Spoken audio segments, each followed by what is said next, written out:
Après le Ghana, Sarah Moulali est au Cameroun. La première femme archevêque de Canterbury entame sa première tournée africaine depuis son intronisation en mars dernier. À la tête de 85 millions d'anglicans, minoritaire mais influente, la communauté anglicane au Cameroun est estimée à 3 millions de fidèles, soit moins d'1% de la population.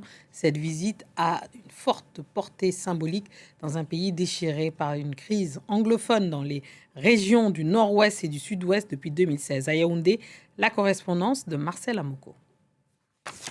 Sarah Moulali, l'archevêque de Canterbury, première femme à occuper ce poste et dont la désignation a été contestée sur le continent, a entamé sa visite officielle ici au Cameroun. Une visite qui suscite d'ailleurs peu d'engouement. Au programme, demain, 1er août, Boya, le chef-lieu de la région anglophone du sud-ouest, l'une des deux régions en proie au conflit séparatiste depuis 10 ans. Un conflit qui a déjà fait des milliers de morts, aussi bien du côté des populations civiles que des séparatistes anglophones, mais aussi des forces de défense et de sécurité camerounaises. Sarah Moulali doit y visiter une école de soins infirmiers, un clin d'œil à son passé d'infirmière. Elle va célébrer ensuite ce dimanche 2 août à Douala une grande messe à la cathédrale Saint-Michael. Le volet politique de cette visite de l'archevêque de Canterbury au Cameroun, ce sera lundi prochain ici à Yaoundé, où une rencontre est prévue avec le gouvernement camerounais sur le thème de la paix